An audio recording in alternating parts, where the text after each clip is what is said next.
Hi, I'm Nicholas from T7 Training, and this is the first video in our series of how to use Excel macros. You'll be programming macros in no time. It's not easy, but if you apply yourself, it's very achievable. We make it easy to understand by breaking it down into small lessons that you can understand, and then we build on top of each lesson so that you'll be making macros by the end of this first series. Let's begin. A macro, it's a set of written instructions for Excel to follow. It's often known as Visual Basic, sometimes referred to as VBA. You can use macros to do things that Excel can't do with formulas. We're going to start by recording our actions in a macro. This is an easy way to begin learning macros, but we'll actually start programming them in just a few minutes. Now, first of all, you need to start Excel on your computer.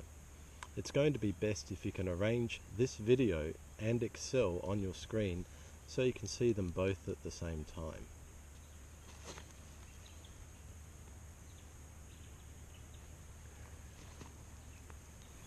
Now, just note, every version looks a little bit different, but they all work pretty much the same way. So you won't have any difficulties if you go and join a job and they use a different version of Excel. They all pretty much do the same thing. Now, we'll click on the View tab on the ribbon.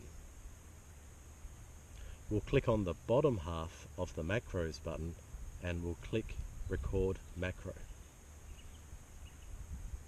This is where you type the name for your macro. Now, it cannot have spaces, no spaces allowed in the name. Click in the box and type T7 Training, all one word.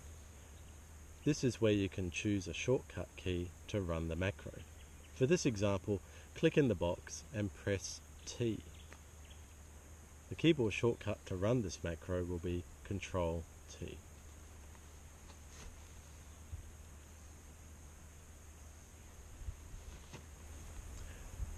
This is where you can choose to store the macro, either in this workbook to save it into the current Excel file, so it's only available in this file.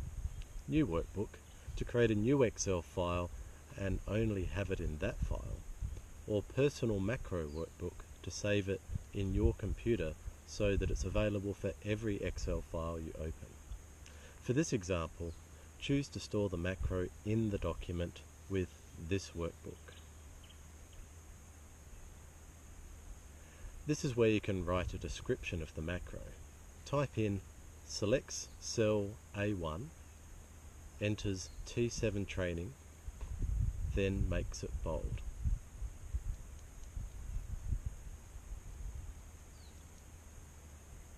Now click OK. The macro is now recording everything that you do, every click with your mouse and everything you type with your keyboard. So be careful to do exactly what you intend to be recorded. Click in cell A1. Type T7 Training. Press Enter. Click on cell A1, then press the bold button.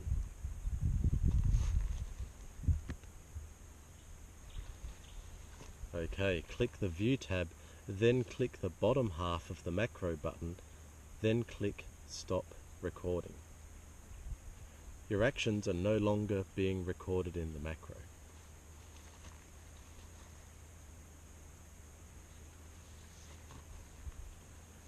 Well done, you've recorded your first macro. It's a simple one, but it's a good place to start because you want to understand every step that we do. There's no point in biting off more than you can chew too early and getting frustrated and intimidated. I want you to feel confident with every individual step that you do. Before we run the macro, let's click in cell A1 and make it not bold, then delete the contents of cell A1. Now let's run the macro. On the View tab, click the bottom half of the macro button and click View Macros. There it is, there's T7 Training, our macro. Click it, then click Run. T7 Training in bold appears in cell A1.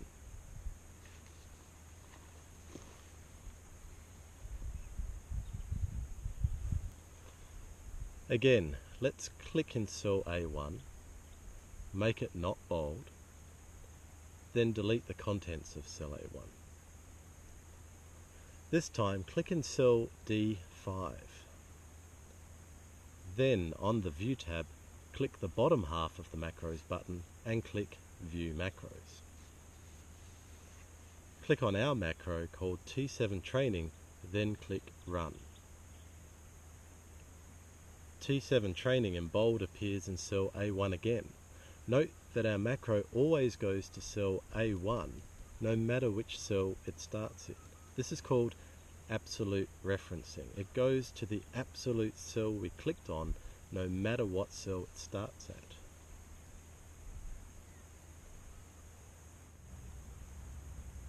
Now let's look at the program we recorded. We look at the program in the Visual Basic Editor, also known as the VBA editor. On the View tab, click the bottom half of the Macros button, then click View Macros. Click our macro T7 Training, then click Edit. Now don't get intimidated, it's much easier than it looks. Let's look closely at this part. This is the macro program. Let's delete the word training and replace it with macro course.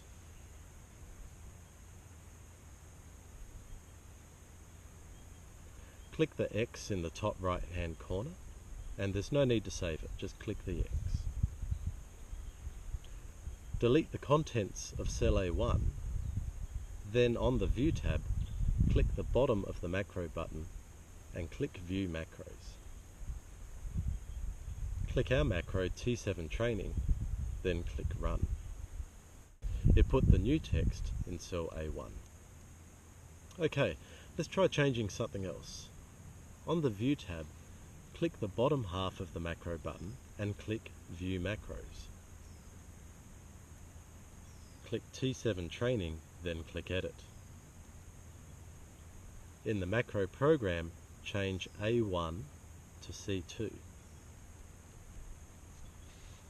Make sure to change them both. The first line selects the cell, then the next line types T7 macro course into that cell. The next line selects the cell again. Then the fourth line makes that cell bold. So don't get intimidated, just change both the A1s to C2.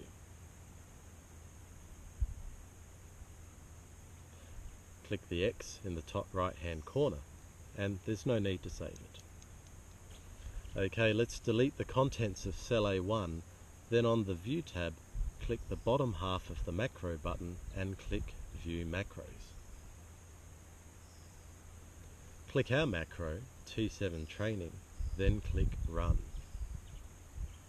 It puts the new text in cell C2. Okay, well done, you're programming your first macro. Let's do one more before we finish today's lesson. On the View tab, click the bottom half of the macro button and click View Macros. Click T7 Training, then click Edit.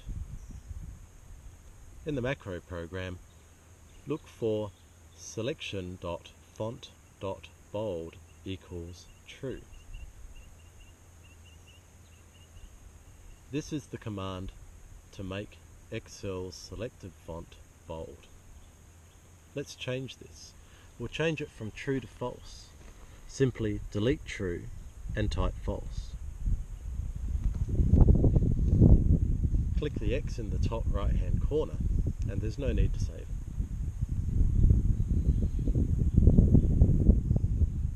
We won't delete the text in our spreadsheet. Let's do something different. Type the word example into cell C2 and press enter. Note that it's still bold. Then on the View tab, click the bottom half of the macro button and click View Macros.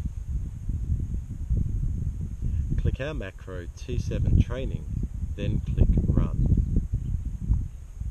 It puts T7 macro course in cell C2 and it is not bold. So using selection.font.bold equals true ensures that the selected cell is bold. selection.font.bold equals false ensures that the selected cell is not bold, no matter whether the cell was bold or not bold to start with. So regardless of what setting for bold or not bold that cell has, selection.font.bold equals true or false will force bold to be either true on or false off. It's a good idea to write that down. Selection.font.bold equals true. Selection.font.bold equals false.